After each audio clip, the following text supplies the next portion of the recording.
Deuteronômio capítulo 18, amém? Agora nós vamos para o versículo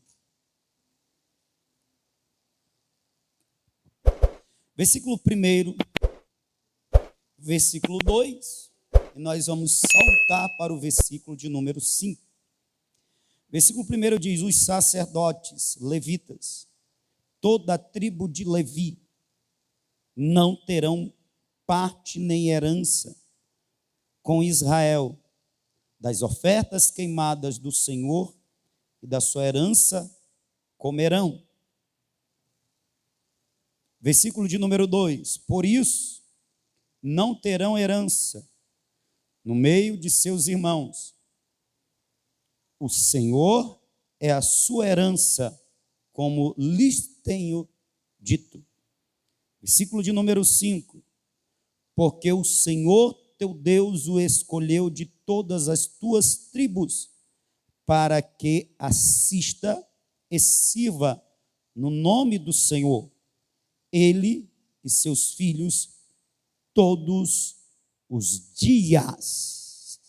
Amém? Final, segunda parte do versículo 2. O Senhor é a sua herança, como lhes tem dito. O Senhor é a sua herança. Das 12 tribos que compunha, que formava a nação de Israel, duas delas se destacavam. A primeira que eu quero citar é a tribo de Judá, que recebeu por bênção profética, ou profecia em forma de bênção, ou bênção em forma de profecia, você decide, pela boca do patriarca Jacó, a bênção de ser a tribo real. Disse Jacó quando foi abençoar Judá: o cetro não se apartará de ti, Judá, até que venha Siló. O cetro é como se fosse o cajado do rei. Está dizendo: a autoridade real está contigo, Judá. Então, da tua linhagem virão os reis que governarão sobre todas as tribos de Israel. Então, a primeira tribo que se destaca, que por isso ela tem uma peculiaridade, é a de Judá. Dela vem os reis, é a tribo real. A segunda tribo é a tribo de Levi. E nós estamos diante do texto que Deus orientando Moisés quanto à divisão das terras, quando conquistadas, quando chega na tribo de Levi, Deus diz: a tribo de Levi não terá herança entre seus irmãos, ou seja, ela não receberá território,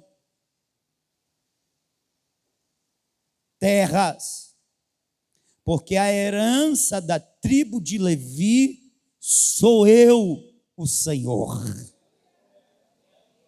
E como diz no versículo 5,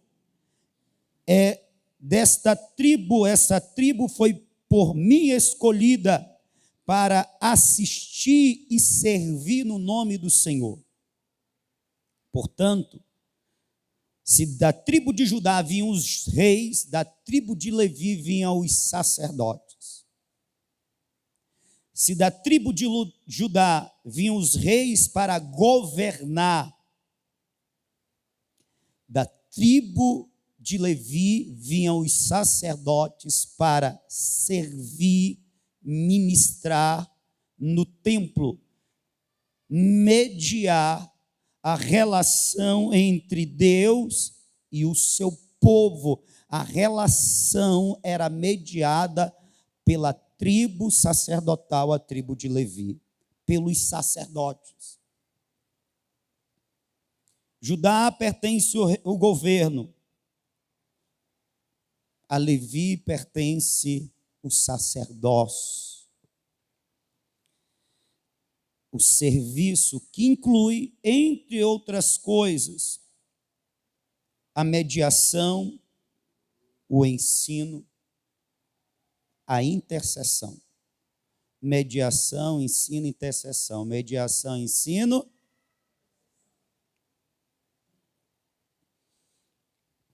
Eu vou citar alguns textos, para não ficar somente nas minhas palavras, para a gente entender o ofício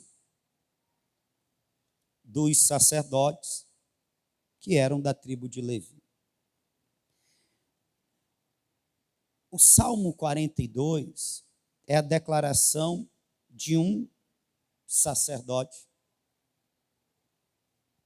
que estava sentindo falta do tempo em que ele ia. Ele diz lá para o versículo de número 4, que ele ia diante da multidão, conduzindo a multidão em procissão, com cânticos de júbilos, cânticos muito alegres, a multidão alegre, festiva. Ele ia diante da multidão, conduzindo até a casa do Senhor. Ou seja, os sacerdotes, os levitas, eles tinham esse privilégio de guiar o povo à presença de Deus, conduzir o povo à adoração ao Senhor, de levar o povo até aonde se podia chegar, o mais próximo que se podia chegar de Deus.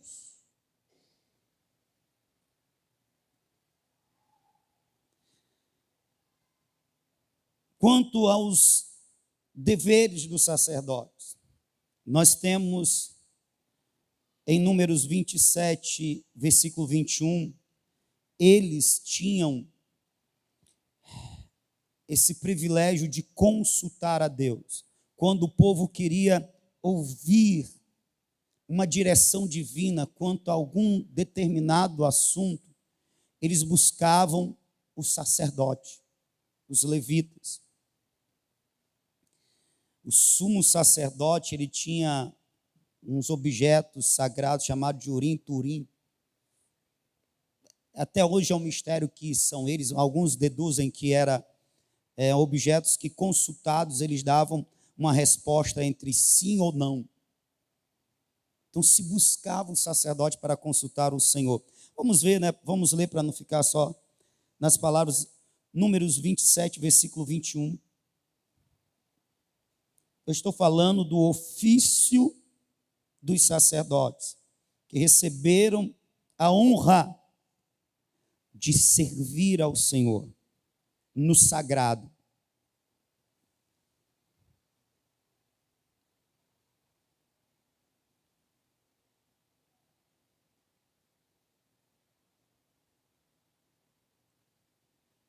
E se porá perante Eleazar o sacerdote,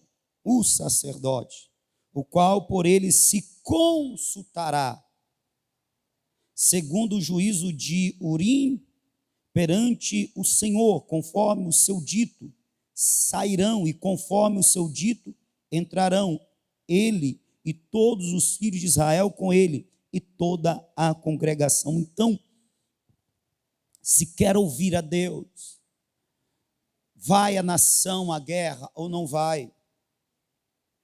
Vai a nação para algum empreendimento ou não? Vou eu, indivíduo, fazer algo e eu quero ouvir Deus, eu vou ao sacerdote. E conforme ele receber a resposta de Deus, eu me conduzirei. Era assim. Segundo, os sacerdotes, eles eram os intérpretes da lei. Cabia a eles ensinar o povo. Veja que o consultar está muito para o sobrenatural, não é? Eu quero ouvir Deus. Quanto a uma questão. Mas também tinha o fator ensino, pertencia aos sacerdotes. Esse direito, essa honra de ao povo de Deus, as outras tribos, o ensino da palavra. E aí tem um texto muito, muito forte, poderoso, que muito me impacta, que é em Malaquias capítulo 2, versículo de número 7, que fala desse ofício sacerdotal. Malaquias capítulo 2, versículo de número 7, está escrito: porque os lábios do sacerdote guardarão a ciência, e da sua boca buscarão a lei, porque ele é o anjo do Senhor dos exércitos. Deixa eu ler em outra tradução. Os lábios dos sacerdotes devem guardar o conhecimento, e da sua boca os demais seres humanos devem procurar a instrução da Torá, da lei, porque ele é o mensageiro do Senhor dos exércitos. Olha que honra, olha que privilégio. Os sacerdotes tinham o conhecimento, e dele os outros, as outras tribos, os irmãos, e a tradução da King James, os seres humanos, portanto, para além da nação, devem buscar a palavra, a lei, o conhecimento da vontade de Deus. Aonde se deveria buscar o conhecimento da vontade de Deus, da palavra de Deus? Com os sacerdotes, oriundos da tribo de Levi. Isso porque eu também não falei, porque eu não vou destacar aqui, porque eu já falei de outras feitas, a mediação, o pecador arrependido deveria expressar o seu arrependimento por meio de uma oferta. A oferta era uma confissão pública do pecado, porque existia oferta para determinados tipos de pecado. Portanto, quando se ia com uma determinada oferta para o templo, levando ao sacerdote, para que o sacerdote mediasse,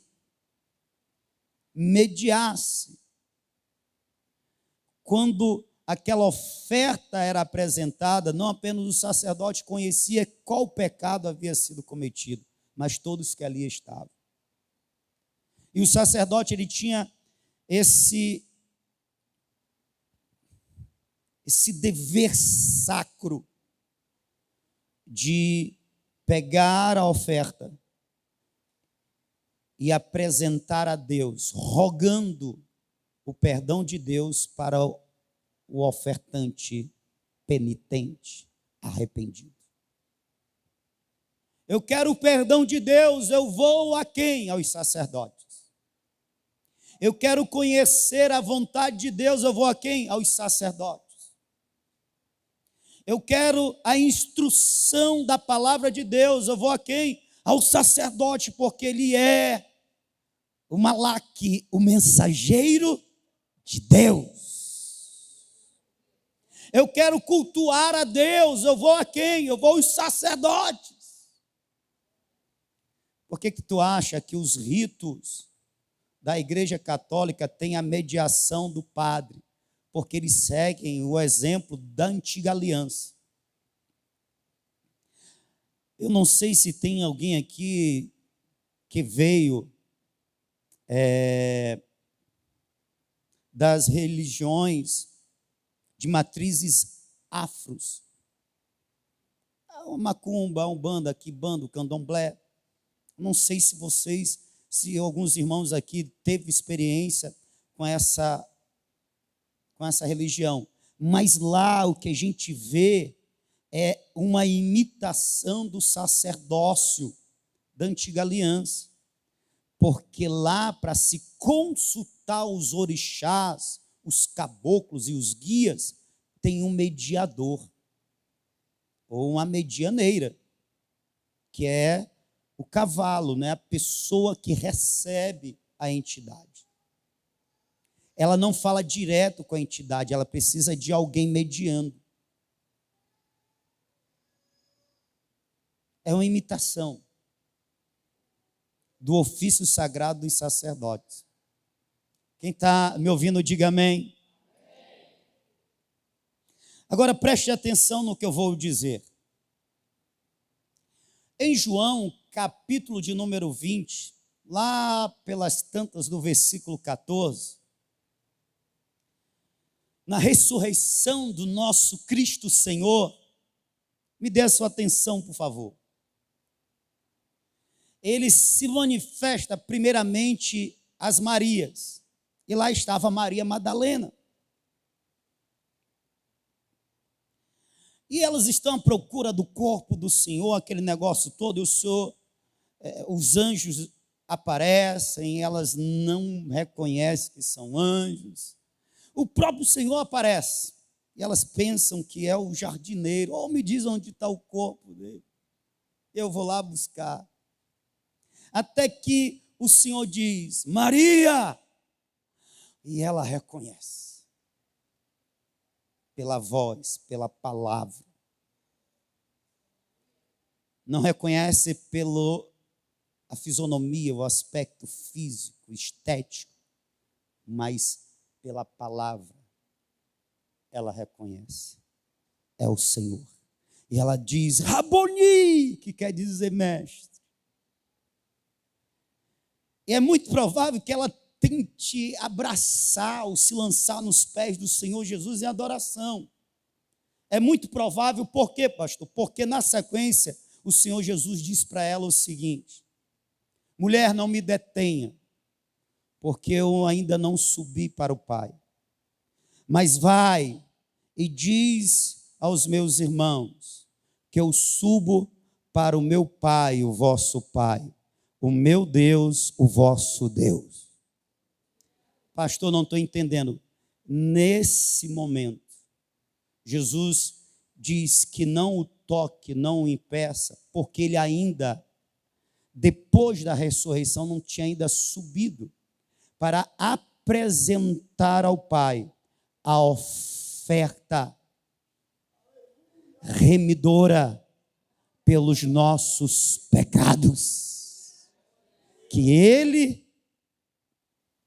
apresentou, ele se entregou na cruz. E isso é muito forte, porque na cruz ele é o cordeiro morto, para que o seu sangue nos redima, nos purifique de todo o pecado. Mas ele sobe, não apenas como a oferta, o cordeiro, ele sobe e se apresenta como o sumo sacerdote. E ele se apresenta a Deus como a oferta e o mediador pelos nossos pecados. E é por isso que ele diz, vai e diz aos meus irmãos que eu subo para o meu Pai, mas ele também será o vosso Pai. O meu Deus, mas ele também será o vosso Deus, porque antes não era Pai nem era Deus, mas Jesus, como sumo sacerdote que é, e mediante a sua oferta perfeita e eterna, ele nos garante esse direito. Como diz o autor em Hebreus capítulo 4, versículo de número 16, se não me falha a memória. E nós temos um sacerdote que se compadece das nossas fraquezas. Jesus, o Filho de Deus. É esse mesmo?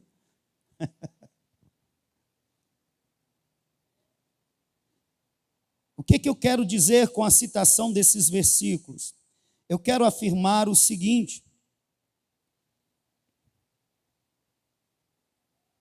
é o versículo de número 14. Visto que temos um grande sumo sacerdote, Jesus, Filho de Deus, que penetrou nos céus. Lembra que ele disse: eu vou subir para o meu Pai, o vosso Pai, o meu Deus, o vosso Deus.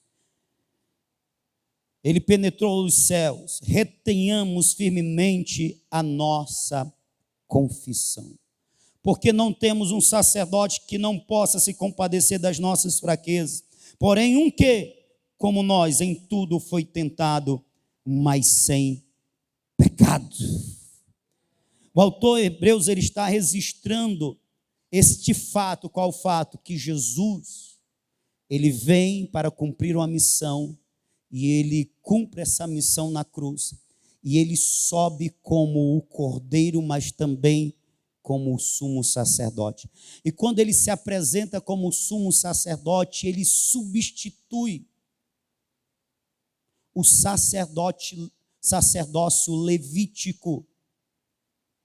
Agora, o sacerdócio que existe é segundo Levi? Não. O sacerdócio agora que existe é segundo Jesus, o Filho de Deus. Como diz o autor aos Hebreus, o grande sumo sacerdote, que se compadece das nossas fraquezas, que entrou no Santo dos Santos. Ô pastor, isso é muito lindo. Isso é lindo, e também é lindo o que eu vou dizer para vocês.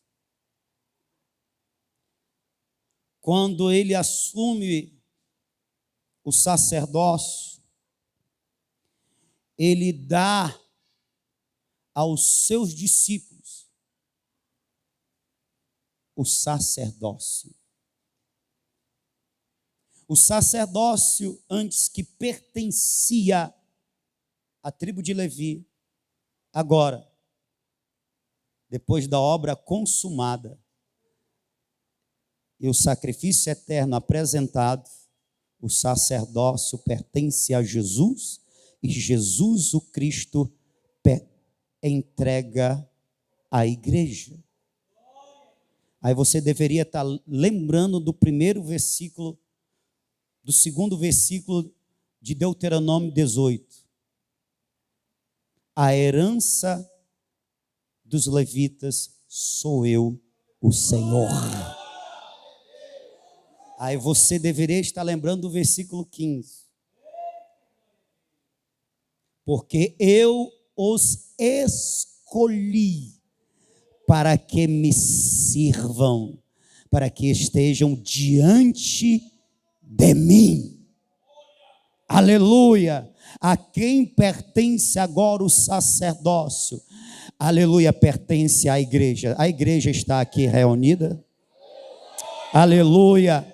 O Senhor é a herança da tribo a qual o sacerdócio foi dado. O Senhor é a herança da igreja a qual foi dado o sacerdócio, segundo Jesus Cristo, Senhor. Em outras palavras,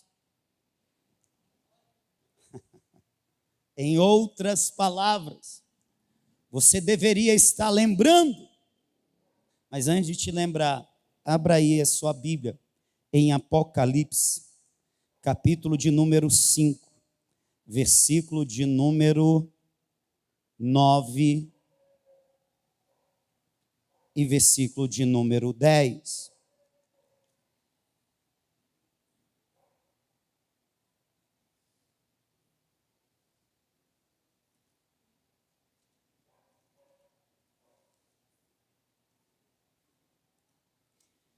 Oh, Jesus!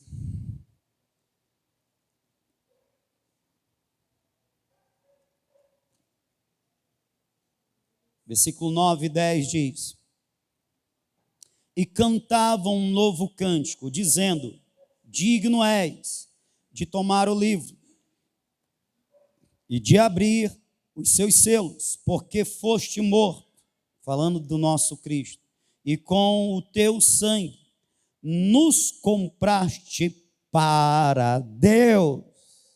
Você tem um dono. Eu vou repetir, você tem um dono. Você pertence a alguém. Você pertence ao Todo-Poderoso. Você foi comprado. E não foi a preço de ouro e prata, porque isso é michuruca. Não foi a preço de pedras preciosas como o diamante ou rubi. Isso é pequeno. Isso é michuruca. Mas foi a preço de sangue. O sangue de Jesus, o Filho de Deus. Aleluia. De toda tribo e língua e povo e nação. E para o nosso Deus nos fizestes reis e sacerdotes, e reinaremos sobre a terra. Aleluia. Eu vou repetir: ele nos comprou para Deus e nos fez, aleluia, reis e sacerdotes, e reinaremos sobre a terra. Enquanto eu procurava o versículo, me vinha uma pergunta à mente, que eu gostaria de fazer para você. Conforme Deuteronômio, capítulo 18, versículo 2, a segunda parte: porque eu, o Senhor, sou a herança daquela tribo que recebeu o sacerdócio, portanto, o Senhor é a nossa herança, nós que recebemos o sacerdócio por meio de Jesus. O Senhor é a nossa herança. O Senhor é a nossa herança. O Senhor é a nossa herança. Se de fato o Senhor é a nossa herança,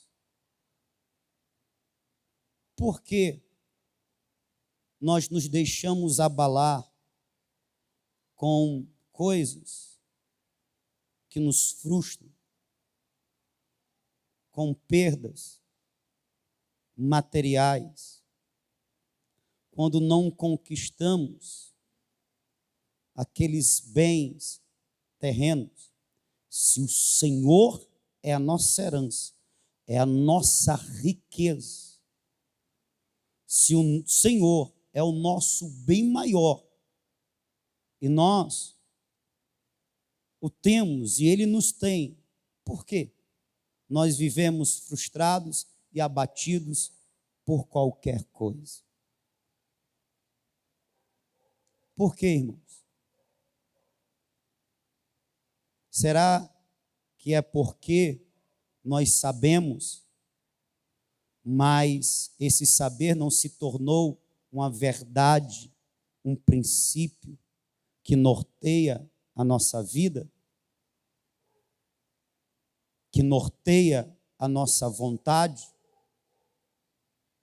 Que preenche o nosso coração? Está escrito, nós recebemos o sacerdócio. Portanto, de todos os povos da terra, o Senhor Jesus, com o seu sangue, comprou de tribos, línguas e nações, homens e mulheres, e reuniu no seu corpo, que é a igreja, e fez de nós sacerdotes. Sabe quem é que tem acesso à presença? Eu e você. Sabe quem são os mediadores de Deus para as nações da terra? A noiva, a igreja. Nós, eu e vocês. Lembra de Malaquias capítulo 2, versículo 7? Na boca dos sacerdotes está o conhecimento. E dos sacerdotes os povos buscarão o conhecimento da lei. Porque o sacerdote é o meu Malaque, o meu mensageiro. É o mensageiro do Senhor dos Exércitos. Sabe com quem está a palavra do Eterno? Sabe com quem ou de quem os outros humanos devem buscar o conhecimento da vontade de Deus? Da sua boca. Da sua boca. Da sua boca. Porque você é sacerdote. Você é sacerdote. Você é mensageiro do Senhor dos Exércitos. Paulo, escrevendo a Timóteo, primeira carta, no capítulo de número 5, versículo 15, meu Deus, ou é o 3,15, ele diz que nós somos a casa de Deus.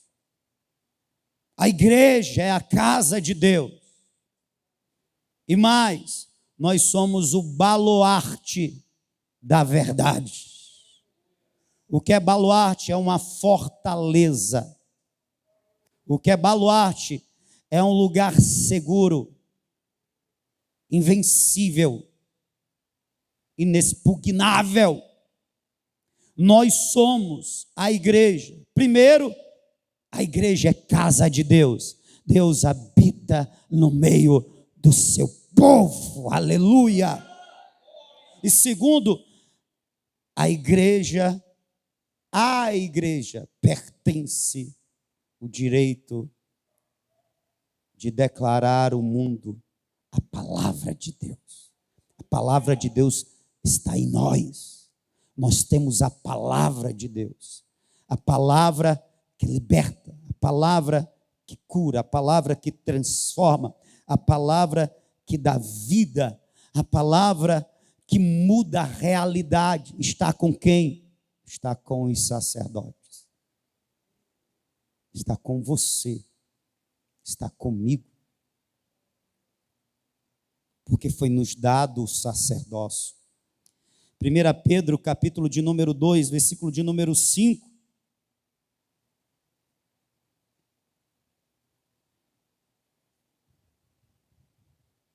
Versículo de número 5, ele diz: vós também, como pedras vivas, sois edificados, casa espiritual e sacerdócio santo. O sacerdócio não pertence mais a Levi, o sacerdócio pertence agora à igreja. Para oferecerdes sacrifícios espirituais agradáveis a Deus por Jesus Cristo, é nosso dever. Versículo de número 9 diz: mas vós sois a geração eleita, o sacerdócio real, a nação santa, povo adquirido, para que anuncieis as virtudes daquele que vos chamou das trevas para a sua maravilhosa luz. O mundo está em trevas, onde eles vão ver a luz? Na igreja, que é o sacerdócio de Deus. O mundo está errante, pois não conhece a verdade, onde eles vão conhecer a verdade? Da boca do crente. Da tua boca, crente. É da tua boca. Deus quer ser ouvido através dos teus lábios. Deus espera ser anunciado. Ele espera que a vontade dele seja conhecida aos outros por meio de mim e de você. Ele espera que os outros sejam aproximados dele por meio do nosso sacerdócio. Nós pegando essas pessoas pelas mãos e levando até Jesus Cristo. Quem está me entendendo? A pergunta que não quer calar é: como é que tem sido exercido o teu sacerdócio?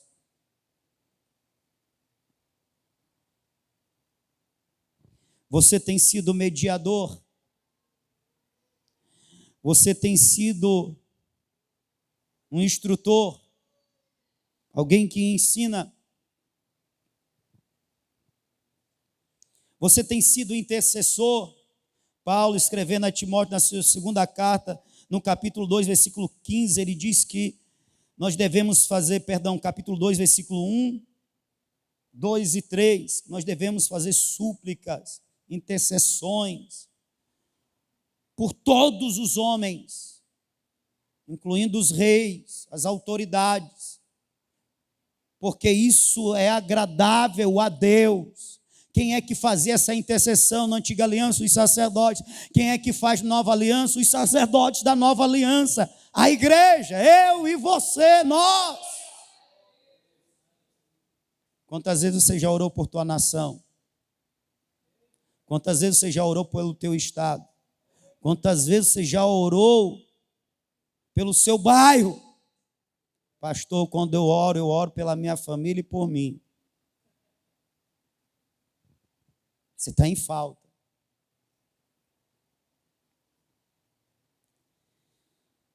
Agora preste atenção no que eu vou dizer.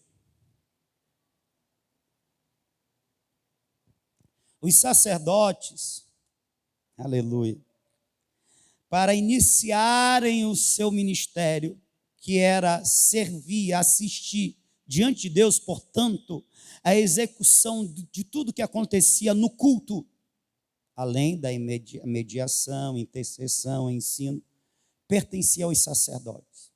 Quem está me ouvindo, diga amém. Tudo que acontecia no culto, tudo que era sagrado, era manuseado só pelos sacerdotes. Porque somente eles tinham acesso à presença. Você deveria estar muito feliz porque você tem acesso à presença. Todavia, portanto, porquanto antes de iniciar o ministério, eles deveriam chegar à maturidade, que se dava aos 30 anos. E aí, então, eles passavam por rituais de consagração. Eu disse o quê? Que eles passavam por rituais de consagração. Consagração é a partir desse evento, você vai ser sagrado, separado para Deus. Amém?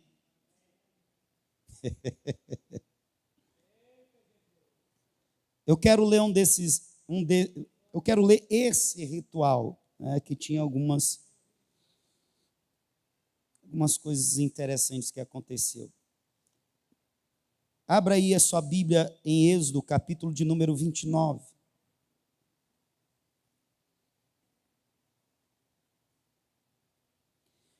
Êxodo, capítulo de número 29, que trata sobre o ritual de consagração dos sacerdotes e do sumo sacerdote, para que eles estivessem aptos para ministrar diante de Deus. Êxodo 29, versículo, eu vou ler 2 versículos para a gente ter uma ideia e eu conduzir vocês ao ponto que eu tenho intenção, tá certo? Versículo 20. Quem achou, diga amém. Fazia parte do ritual de consagração. E imolarás o cordeiro. O que é imolar, irmão?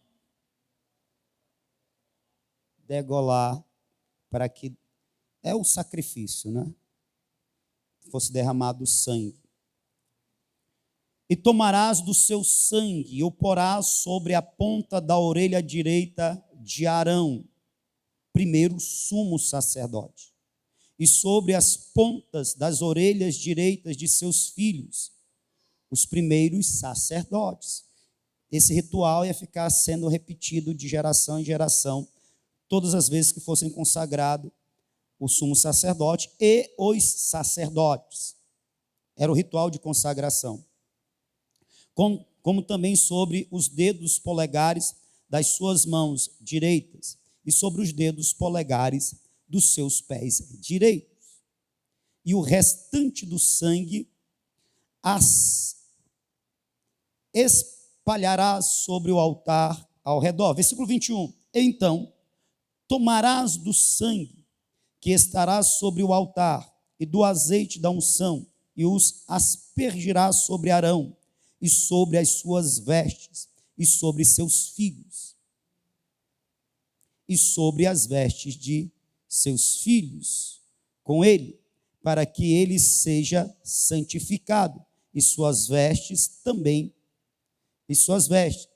seus filhos, e as vestes de seus filhos com ele. Amém? Então nós temos aqui parte do ritual que dizia respeito à consagração. Agora preste atenção.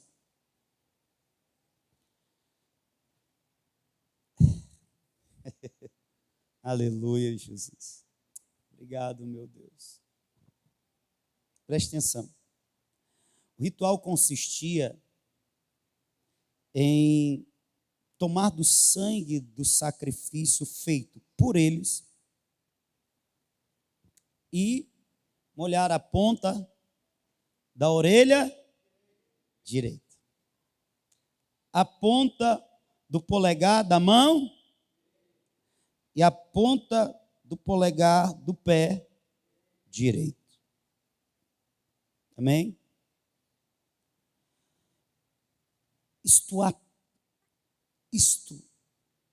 Essa parte do ritual aponta para o sacrifício do Cordeiro de Deus, Jesus Cristo, que por nós derramou o seu sangue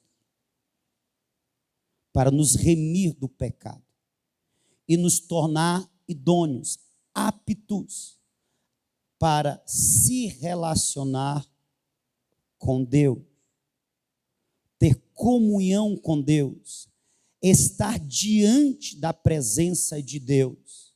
Assim como na antiga aliança, os sacerdotes, eles não estavam preparados, aptos para entrar no lugar santo e ministrar diante de Deus, enquanto não fossem purificados pelo sangue do Cordeiro ofertado.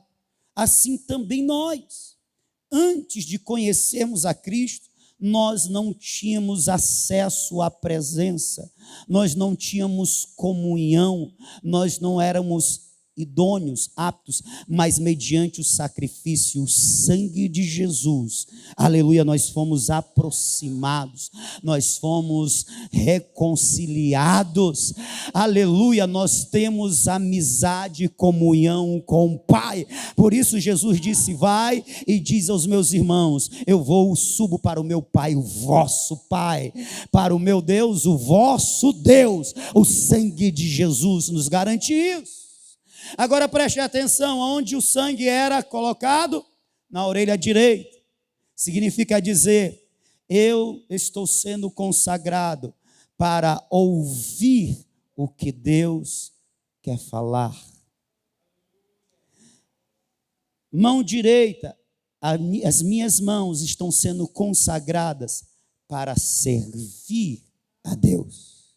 Os pés, polegar do pé direito, os meus pés estão sendo consagrados para que eu ande na presença de Deus. Ouvidos consagrados para ouvir.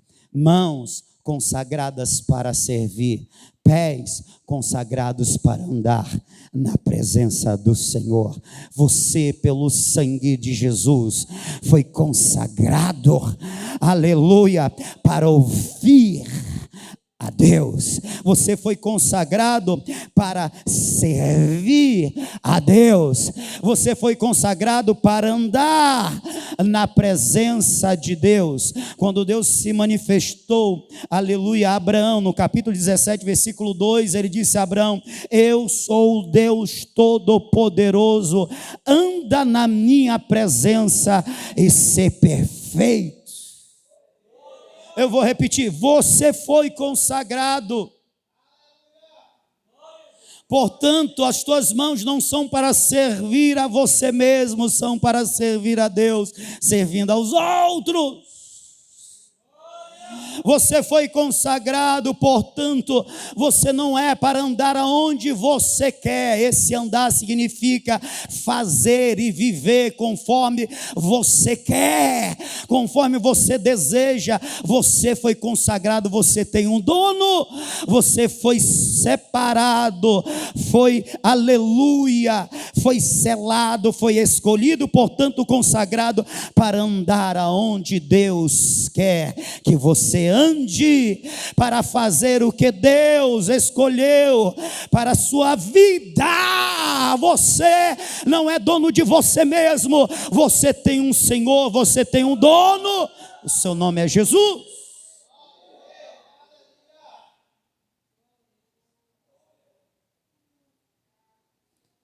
Você foi consagrado para ouvir Deus.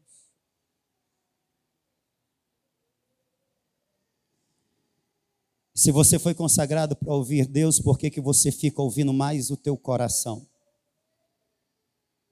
Por que você fica ouvindo mais a tua vontade? Por que você fica ouvindo mais os teus achos?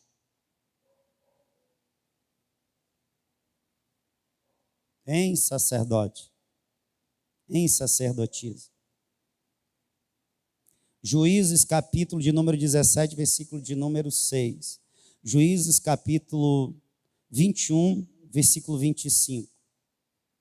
Naquele tempo, ainda não existia reis em Israel. E o povo fazia conforme achava correto. Tipo, eu acho que esse é o melhor.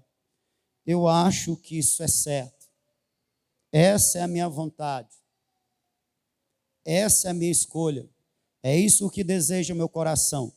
Quando o crente vive dessa forma, fazendo o que acha correto e não pela palavra do Senhor, ele, vai se arrebentar. E 2, ele não vai permanecer no caminho.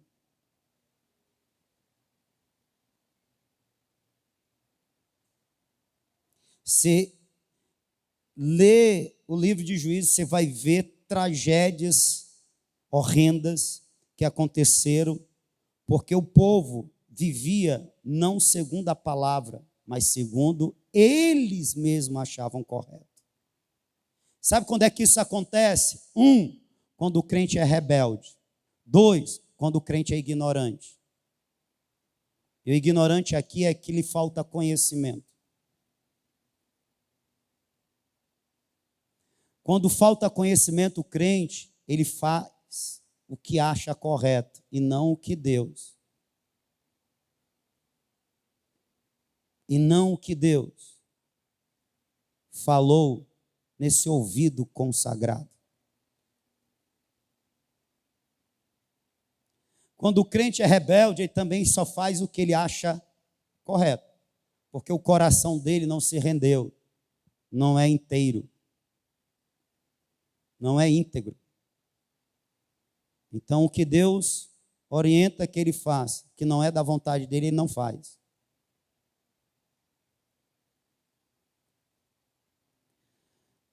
Houveram sacerdotes que assim procederam, houveram. Os primeiros filhos de Arão. Deixa eu ver se eu lembro o nome deles. E o que aconteceu com eles? Deus diz: o fogo que queima no altar é o mesmo fogo que vai acender o incenso. Porque fui eu, o Senhor, que acendi esse fogo. O que é que eles fizeram? Eles não pegaram o fogo do altar para queimar o incenso. Eles pegaram o fogo de qualquer outro canto e queimaram o incenso sagrado. O que é que aconteceu? Fogo saiu da presença de Deus e os queimou vivo. Houve outros sacerdotes que também procederam, não conforme a palavra de Deus, mas conforme achavam correto. Aí são os filhos de Eli, Ofni e Finéias. A parte que pertencia ao Senhor, eles iam lá e quando estava cozinhando a carne, ele tacava o garfo, o que pegava, sendo a parte de Deus ou não, é minha. E quando alguém falava, que conversa é essa? Eu sou sacerdote, é meu. E eles se prostituíam com as mulheres que estavam à frente. O que aconteceu com eles? Morreram também.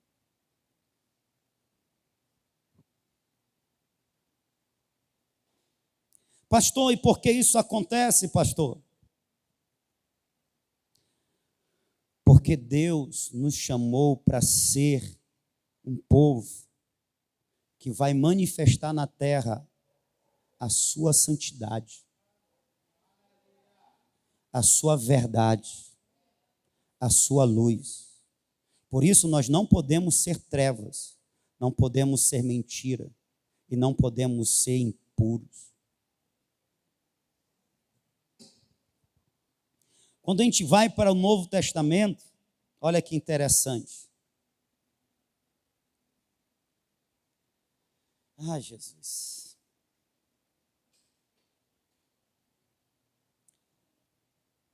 Antes de citar o Novo Testamento, deixa eu citar esse trecho aqui, de Levítico 21, versículo 16 ao 21. Os sacerdotes, depois de consagrados, ou melhor, eles só eram consagrados se eles não tivessem alguns defeitos. Entre eles estava o testículo quebrado. Nenhum sacerdote poderia ter testículo quebrado. Ou seja, nenhum sacerdote podia ser infértil. Onde é que eu vou encontrar isso? Levítico 21, 16 ao 21. Não podia ser infértil. Sacerdote tinha que gerar filhos. E os filhos seriam os próximos sacerdotes. Portanto, a continuidade do sacerdócio dependia da fertilidade do sacerdote que estava servindo no tempo vigente. Quem está me entendendo, diga amém. Sacerdote não podia ser infértil. O que isso fala para nós, sacerdotes da nova aliança? Que o meu sacerdócio, o seu sacerdócio, não pode ser infértil. Você está gerando? Você está gerando filhos? Pastor, aqui é filhos carnais? Não, filhos espirituais. Porque filho de crente não é crente. Filho de sacerdote na nova aliança não é sacerdote. Só é sacerdote depois que é consagrado, quando se encontra com Cristo Jesus. Pergunta para o irmão que está do teu lado aí: tu é fértil ou é infértil? Tu tem gerado filhos espirituais? Se fosse eu estava com vergonha nessa hora. Eu estou vendo os crentes rindo. Eu estava com vergonha. Eu estou vendo o crente rindo. Não ganhou uma alma. Não tem menor interesse de ganhar alma. Não está nem aí para esse ofício e está rindo. Até sacerdote. Você era para estar com vergonha. Arrependido. Porque se fosse na nova aliança, você não era sacerdote. E agora na nova aliança, pastor?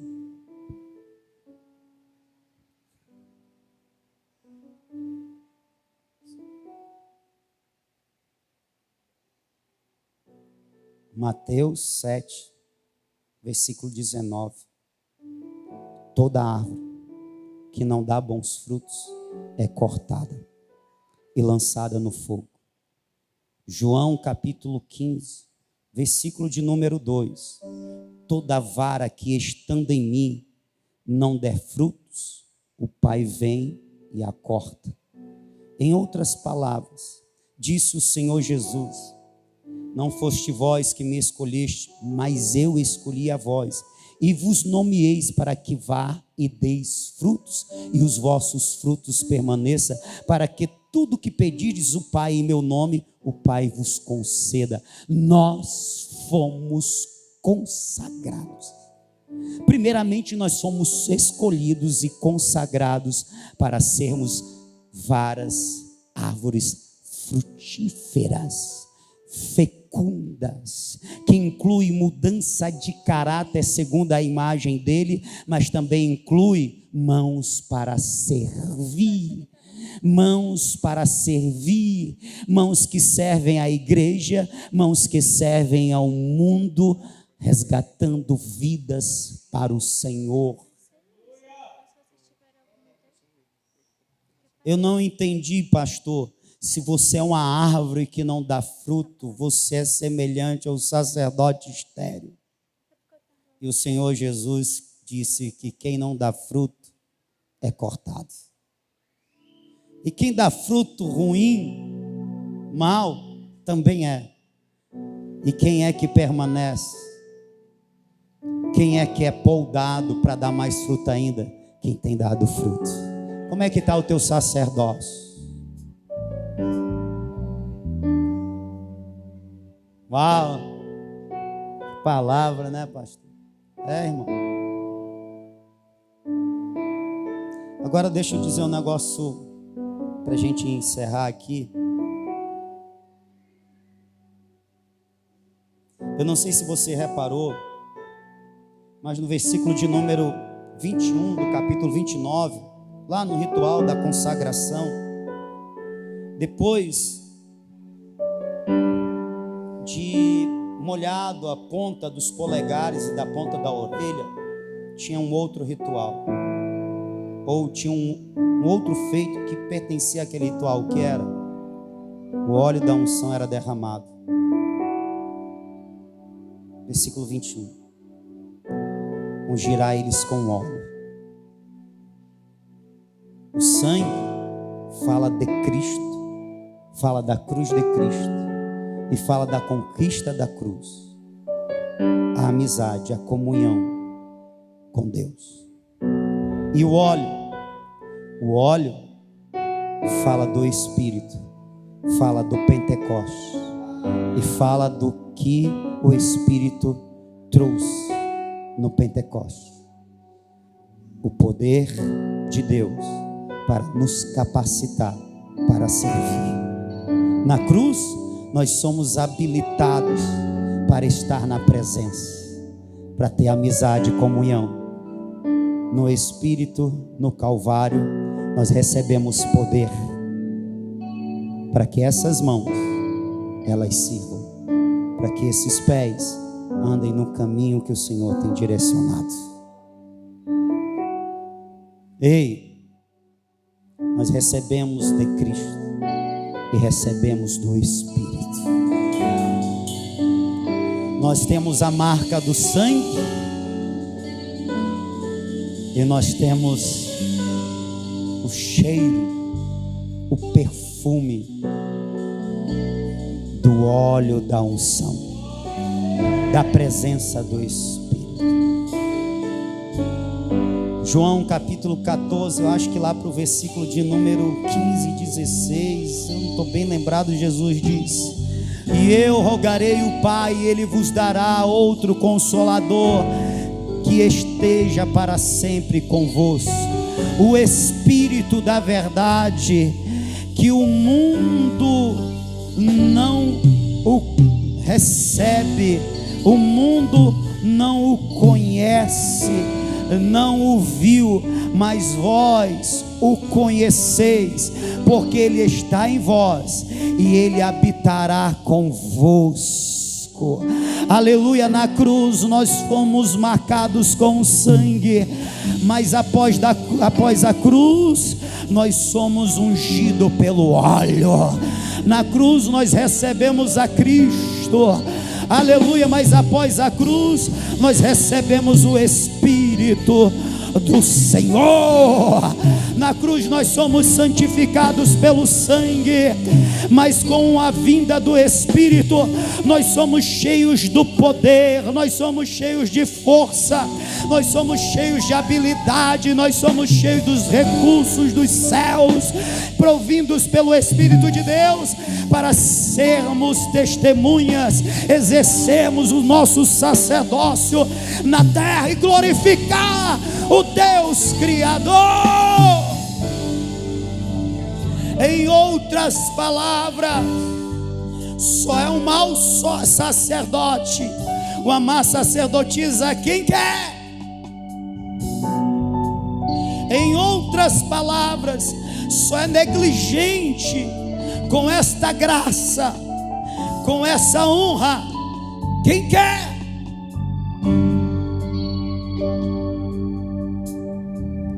Porque o Espírito de Deus, ele veio para nos capacitar. Eu até entendo, e Deus também, com certeza, porque ele ouviu isso de vários personagens. Senhor, mas eu sou tão pequeno para a grandeza da tua obra, eu sou tão diminuto para a imensidão dos teus feitos.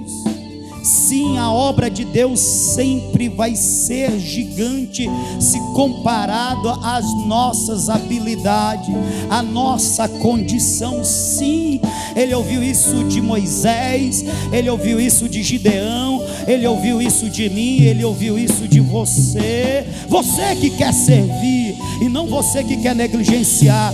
Mas sabe qual é a resposta de Deus para você?